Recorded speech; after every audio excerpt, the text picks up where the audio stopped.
జాగ్రత్త. అమ్మా మెల్లగా మెల్లగా కాసేపు నడు. మీరు ఇక్కడే ఉండండి.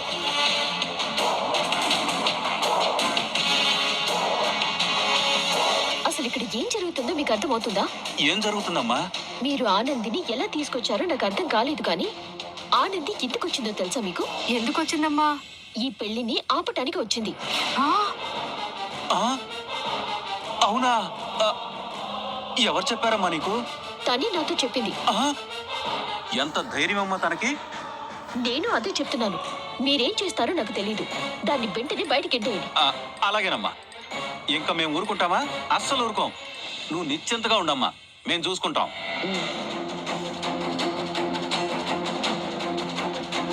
ఈవిడ పిచ్చి కాకపోతే ఆనంది ఎందుకు వచ్చిందో మనకు తెలీదా? ఆనంది పెళ్ళాపడానికి వచ్చిందని మనకు తెలుసు కదయ్యా. ఈ విషయం మనకు తెలుసని ఈ అమ్మాయికి తెలియదు కదా. ఇప్పుడు మనకు తెలుసని ఈ అమ్మాయికి తెలిసిందనుకో, ఆ అమ్మాయి ఇంకా ఎలర్ట్ అయిపోయి సునంద గారికి చెప్తుంది. అందుకే ఈ విషయం ఎప్పుడు తెలిసినా మనం ఇలాగే షాక్ అవ్వాలి. వీళ్ళకి తెలియని విషయం ఏంటంటే, మనం ఆనంది గురించి బయట పెడితే ఆనంది మన గురించి బయట పెడుతుంది. అప్పుడు మొదటికే మోసం వస్తుంది. కాబట్టి మనం ఇలాగే నటించాలి. పద. అయ్యో, ఆనంది పెళ్ళాపడానికి వచ్చిందంట. అయ్యో, ఇప్పుడు ఎలా ఉంది? ఓకేనా?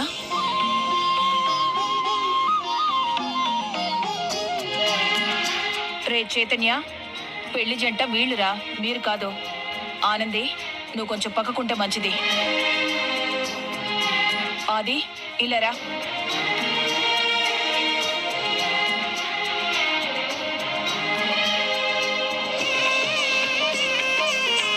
అసలైన ఘట్టం ఇప్పుడే కదరా. ఇప్పుడు ఎలాగైనా పంతులు గారి ఆశీర్వాదం వీళ్ళిద్దరికి దక్కాలి. ఆనంది ఆదిత్య మీదనే పడాలి అక్షింతలు. మరి ఇప్పుడు ఊర్వశి పక్కనే ఉంది కదా. నువ్వేం కంగారు పడక డాడ్. నా దగ్గర ప్లాన్ ఉంది. కరెక్ట్గా అక్షింతలు వేసే టైంకి నువ్వు గంట కొట్టు. అలాగేరా.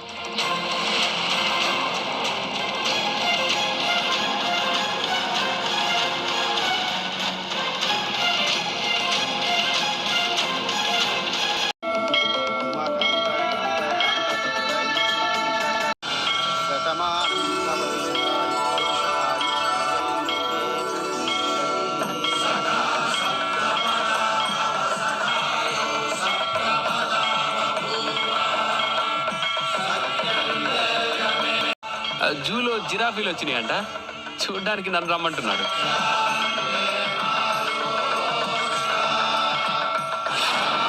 కొడుతున్నారు?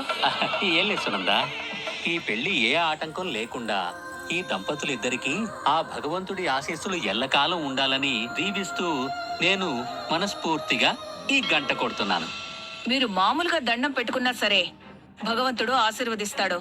ఇన్నాళ్ళంటే నా కొడుకు జీవితం ఇలా అయింది, కానీ ఇప్పుడు అంతా సక్రమంగానే ఉంది. ఎవరు వరి అవ్వాల్సిన అవసరం లేదు. పంతులు గారు, నా మీద అక్షింతలు వేయలేదేంటి? వేశానమ్మా. నేను సరిగ్గా అక్షింతలు వేసే సమయానికి మీరు అటువైపు తిరిగారు. ఇప్పుడు నా మీద వేయండి. శతమానం భవతి శతాయుత్ పురుష ఆయుస్సేవేంద్రియే ప్రతిష్టతి. అదేంటి ఆనంది, నీ తల మీద కూడా అక్షింతలున్నాయేంటి? అంటే వాళ్ళ తల మీద వేసినప్పుడు కొన్ని నా మీద కూడా పడినాయి. అందుకే అక్షింతలు వేసేటప్పుడు కాస్త దూరంగా నిలబడాలి. అవసరం లేని వాళ్ళందరూ దగ్గరగా నిలబడతారు. ఊర్వశి, పద వెళ్దాం. ఫస్ట్ టాస్క్ సక్సెస్ఫుల్ గా కంప్లీట్ చేయగలిగాం. మనమేమైనా కావాలని ప్లాన్ చేసామా? దేవుడు సాయం చేశాడు అంతే. ఆ పరమశివుడే కలిపిన జంట అన్నయ్య వదిలిన జంట. ఈ దూరాన్ని తగ్గించి మళ్ళీ ఎలా ఒక్కటి చేయాలో ఆయనకి తెలుసు. నువ్వు అన్నది నిజమేరా, కానీ మన అసలైన టాస్క్ ఊర్వశి ఫింగర్ ప్రింట్స్ తీసుకోవడం. అదే ఎలా అని ఆలోచిస్తున్నాను అన్నయ్య. ముంగట ఆడేం జరుగుతుందో చూద్దాం పదండి.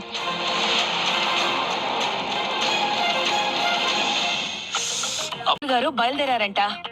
పంతులు గారు ఎందుకమ్మా? పంతులు గారు ఎందుకంటారేంటి? కాసేపట్లో పెళ్లిరాట వేసే కార్యక్రమం ఉంది కదా. అవునవును ఉంది, నేను మర్చిపోయాను. మీకు మీ పెద్ద కూతురు ఆనంది తప్ప మిగతావి ఏవి గుర్తుండవు. అలాంటిదేం లేదమ్మా. ఎండలో బయటికి వెళ్ళి వచ్చాం కదా, కాస్త వడదెబ్బ తగిలినట్టుంది. మీకు వడదెబ్బలే తగులుతున్నాయి. మీరు చేసే పనులకి నాకు మాత్రం. సునంద గారు నమస్తే. నమస్తే. ఏంటి మీరు ఒక్కరే వచ్చారు? సూర్యజ్యోతి ఎక్కడా? సూర్యజ్యోతి రావట్లేదండి. ఏంటి, మా అమ్మ నాన్న రావడం లేదా? మా అత్తయ్య గారు ఇంటికొచ్చి మరీ పిలిచారు కదా, ఎందుకు రాలేదు? అంటే వాళ్ళు అర్థమైంది. నేను దీని గురించి తర్వాత మాట్లాడతాను. రాని వాళ్ళ గురించి వదిలేయండి. మీరైనా వచ్చారు, సంతోషం. కాసేపట్లో పెళ్లిరాట కార్యక్రమం ఉంది. జీవన, ఆ ఏర్పాట్లన్నీ ఎలా జరుగుతున్నాయో చూడు. అలాగే అత్తయ్య గారు. సరే, మీరు మాట్లాడుతూ ఉండండి, ఇప్పుడే వస్తాను.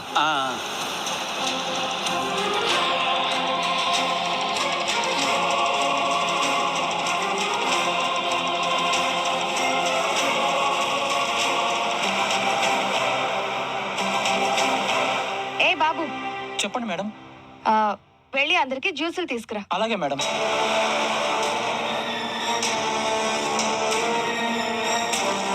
నాకు ఈ మర్యాదలన్నీ ఎందుకు? రాకూడని వాళ్లే వచ్చి లేనిపోని పెత్తనాలు చేస్తూ ఉంటే మీరు ఈ ఇంటి చుట్టం, మీకు మర్యాద చేస్తే తప్పేముందండి?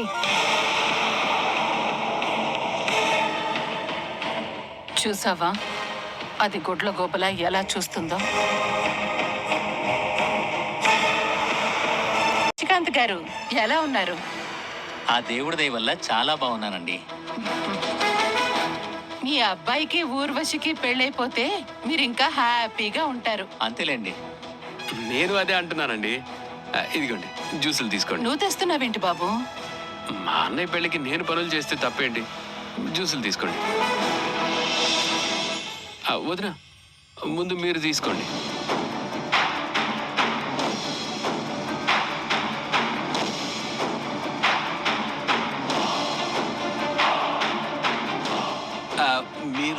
మీరు తాగండి, పర్వాలేదు.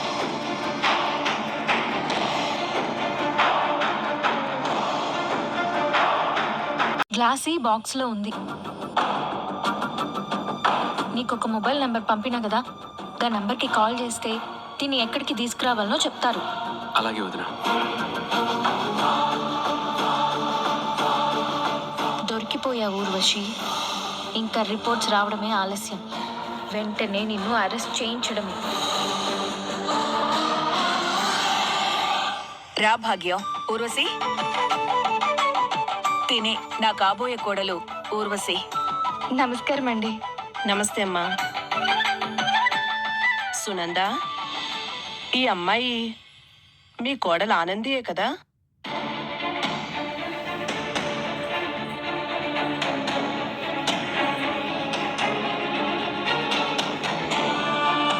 విడాకులు అయిపోయినాయి అన్నావు కదా, మరి తనెందుకు వచ్చింది? ఏం చెప్పమంటావు భాగ్యం? కొంతమందికి ఎంత చెప్పినా సిగ్గుండదు. తన భర్త తాను విడాకుల కాగితాల మీద సంతకాలు ఎందుకు పెట్టారు? విడిపోవడానికే కదా. కానీ ఈ మనిషి మమ్మల్ని ప్రశాంతంగా ఉండనివ్వదు. మా జీవితంలో జరిగే ఏ సంబరాన్ని సంతోషంగా జరగనివ్వదు.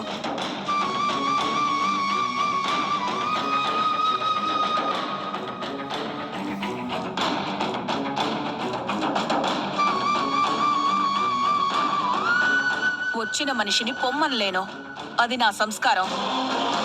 అసలు ఇలాంటి ప్లేస్కి తను రాకూడదు, అది తన సంస్కారం. సంస్కారం లేకుండా ప్రవర్తిస్తుంటే నేను మాత్రం ఏం చేయగలను? గట్టిగా అడిగే వాళ్ళు లేకపోతే కొందరు మాట వినరు సునంద గారు. అడగడం కాదు, ఇలాంటి వాళ్ళని కొట్టి తరిమేయాలి.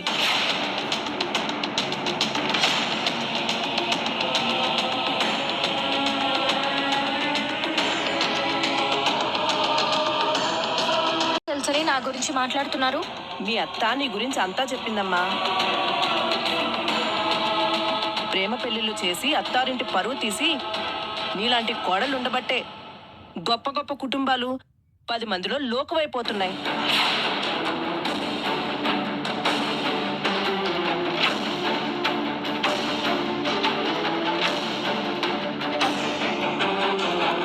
బంగారం లాంటి భర్త దొరికాడు, దేవత లాంటి అత్త దొరికింది. అయినా సరే నువ్వు నిలబెట్టుకోలేకపోయావు. విలువ తెలియని వాళ్ళకి విలువైనది ఇస్తే ఇలాగే ఉంటుంది మరి.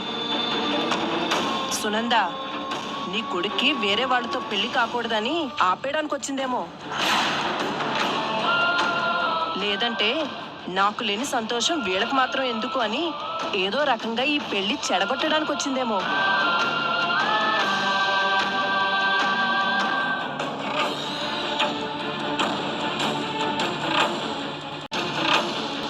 పిల్లవని పేరెంటానికి రావడానికి సిగ్గులేదు. ఇంకా ఏంటి సునంద అలా చూస్తున్నారు? మర్యాద కోసం ఆలోచించి పరువు పోగొట్టుకుంటావా? ముందు ఈ ఆనందిని గెంటేసే. మంచి సలహానే ఇచ్చారు. మీకు చేత కాకపోతే చెప్పండి, ఆ పని నేనే చేస్తాను. అమ్మ భాగ్యం, మీరు చెప్పింది నిజమే. ఆనంద్ ఇలాంటి వాళ్ళని గెంటేయాలి. కాకపోతే ఎదుటి వాళ్ళ మీద నింద వేసే ముందు వాళ్ళు ఎలాంటి వాళ్ళో తెలుసుకోవాలి. వాళ్ళని అనే స్థాయి మనకున్నదో లేదో చూసుకోవాలి. ఇంటి పరువు తీసి ఈ ఆనంది గొప్పతనం తెలుసుకోవాలి అన్నయ్య. అవును భాగ్యం గారు, మీరు ఖచ్చితంగా తెలుసుకోవాలి. ఎందుకంటే ఆనంది పెళ్లి చేసుకుంది ఇప్పుడు మీరు చూస్తున్న ఆదిత్యని కాదు, వీల్ చైర్లో నుండి లేవలేని స్థితిలో ఉన్న ఆదిత్యని. ఇలా ఉన్నాడు అంటే దానికి కారణం ఆనందియే.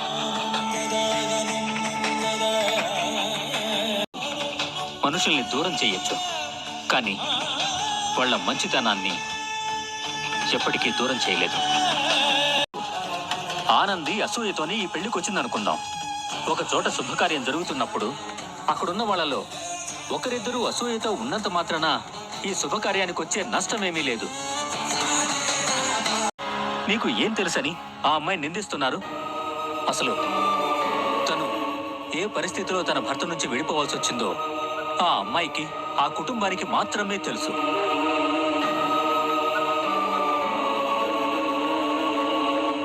అయినా నీలాంటి వాళ్ళు వేలెత్తి చూపించడం చాలా విడ్డూరంగా ఉంది. దీంట్లో విడ్డూరం ఏముందండి? ఇందుమతి గారు, ఒక్క నిమిషం. ఈ భాగ్యం గారు ఎవరో మీకు తెలుసా? నేను చెప్తాను వినండి. ఈ భాగ్యం గారు మా బంధువే. వాళ్ళ అమ్మాయిని మా ఆదిత్యకిచ్చి పెళ్లి చేయాలనుకున్నారు. సంబంధం అడిగారు, మేము వద్దన్నాం. దానికి కారణాలు వేరే ఉన్నాయి. ఆ తరువాత మా అబ్బాయికి యాక్సిడెంట్ అయింది. కానీ ఆ టైంలో ఈవిడ మా ఇంటి చుట్టుపక్కల కూడా రాలేదు. ఎందుకంటే ఎక్కడ పెళ్లి సంబంధం అడుగుతామేమోనని ఆవిడ భయం.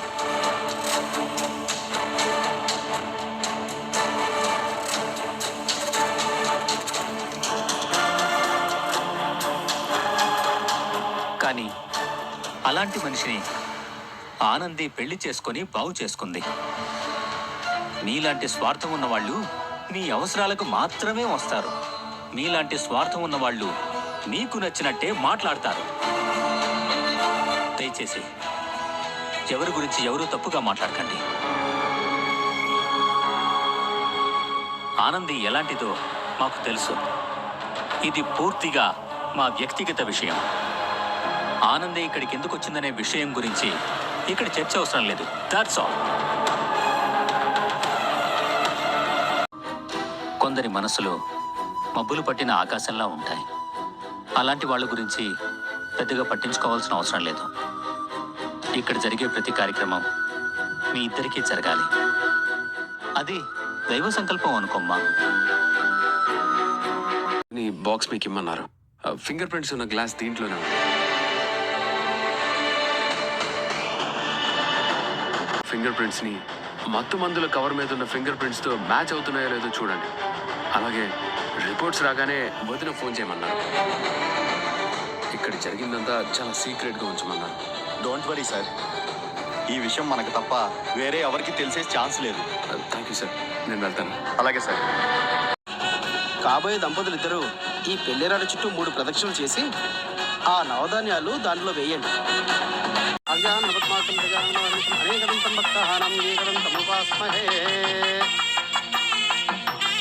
నవధాన్యాలు నీ చేతుల మీదగానే వెయ్యాలి. అదెలా కుదురుతుంది మావయ్య గారు? కుదిరేలా నేను చేస్తాను కదమ్మా, నువ్వైతే రెడీగా ఉండు.